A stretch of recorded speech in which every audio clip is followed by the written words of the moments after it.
All right, 1, 2, 3. Go. All right, so I really like this pass, all right? Some people call it the rugby pass. It's very similar to the body lock pass. So I'm gonna show you a simple entry. It's very basic. Sometimes, let's say you're in the close guard, okay? Maybe you opened it, he opens it for you, right? He shifts to the side. I keep one hand right on the hip, I pin the other leg down, and I step over, right? So I'm here.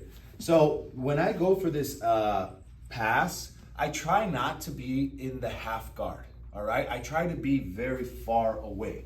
So I don't want to go close because then, you know, Ali may cross his ankles and then he starts to engage in his game here. So I want to stay far away, all right? So watch one more time. Very basic entry. You can time this. You can force yourself into it. So maybe I put my knee in the tailbone. I get his guard to open. He's automatically going to shrimp to the side. I keep a hold of his hip. I pin this leg down. And when I step over, I want to stay far away. All right? I'm going to put my my chest right on his knee. I'm not pushing into him. I'm just going to put some weight here. All right, so sometimes he may shrimp back a little bit, and what will happen is this leg will come off the ground, and I'm gonna reach around, grab my own wrist here. Or I can force it.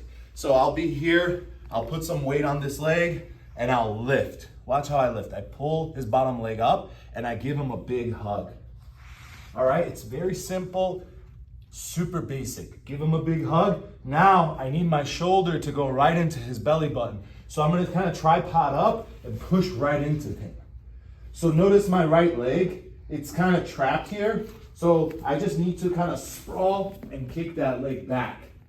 Now we activate our toes and we get nice and high. Pay attention to my feet. My toes are active. My left leg is not all the way out and it's not all the way in, right? So there's a happy medium, right? I'm using the ball of my feet, my big toe, this leg too. I'm not like this. I'm not like this. I'm properly distributing my weight.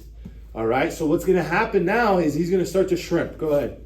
2, 3, 4. I'm just gonna follow him however many times. Once I break his will, I'm gonna pull his legs up. Watch what happens here. I pull and I put my thigh right on his hamstring. This is like the end of the move. This is where I know I got him. He's breaking, his breathing's starting to get a little heavy. And now, since the gi, come over here, the no gi, it's a little slippery, I start to slide my shoulder up. This is okay. I slide up and I free my left arm. I reach around, try to grab his armpit, and then from here, we can look to kill the hips. Push with the knee, or just kind of do like a small leg drag variation here. If Ali's framing super tight against me, I can do like this half Nelson grip that Gordon Ryan likes to do to kill his frame here. All right, so check this out. Watch again. So simple entry. You could put the knee in the tailbone. He opens, keep the hand on the hip, step around.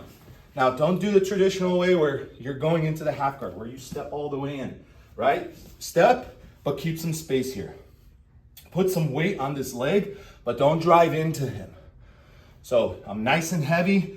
If he doesn't move, that's okay. I'm just gonna scoop. I pull and I give him a big hug.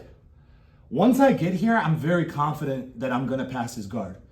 All right, I've killed his legs and he made a big mistake here. This is a big mistake for him to let me just get here alone. And a lot of people don't expect this, especially higher level guys. They're always expecting you to kind of do something a little bit more intermediate or advanced. You get here, people get super thrown off. So I'm gonna shuck my shoulder right into his stomach, and I'm gonna start to tripod up a little bit. Now, if this leg is stuck, don't keep your butt up, okay? Look how I have no balance. I can't really get it out. So stay low and just kind of sprawl a little bit here. All right, so look at my weight distribution. I bring the pressure. He shrimps, I follow. He shrimps, I follow. I make him hate his life here. Now I pull. Look how I scoop and I step. My thigh is right on his hamstring here. Okay, some people will even take the back of their hand and place it right behind their knee while they're hand fighting here. Sometimes Ali's gonna push my hip and not allow this arm to come over. Just be careful of submissions. Don't expose this, be careful exposing this arm. All right, now since the gi is slippery, I slide, I hug, and I have options from here. I can pin this down, leg drag if he's putting a frame, half Nelson. Also, let me have that leg back. When I get here, right, I take it out, I can just use my legs to pin this down. All right, and then I can, once I break his will, I can come around to the regular side control. All right, like I said, people don't really expect this. This throws people off. One thing in Jiu-Jitsu that I've realized, you know, if you time things right, people just don't expect it. It's like stand up, the De La Riva guard, for example. All right, a lot of people, especially at blue or purple, they start expecting you to do something a little fancy, right? They think you're gonna start inverting, doing a berimbolo, but when you just time a basic tripod sweep, it just throws people off. They don't expect something so simple to come their way. So next time you spar, just do this. You're going with somebody, give them some distance a little bit, right? Maybe play possum. Like I said, one little detail, if he shrimps, he may lift this leg up for you or so, right? Give him a big hug. Grab your forearm and shoulder right into the waist, and then be stubborn here. Kick your leg out, and you guys know what to do. I'm not gonna punish Ali, but what I was gonna say is you bring the pressure. And what I always try to tell my students, when you're pressure passing, they have to give you the pass. Don't get too hungry. I know what you're doing. Don't get too hungry. Take your time, cook them, and break their will. All right? Do you have any tips to the kids who are looking up to you? Yeah, I'd say number one rule of Jiu-Jitsu is to have fun and be yourself, so, right. Especially while doing this technique. That's right. All right, don't forget about our giveaway. So we're the first, first million subscribers? Yeah. The first like 200 to 300,000. We're gonna give them our gym for free. All right? So go ahead and subscribe, and you never know. All right? Thank you guys. Have a great night.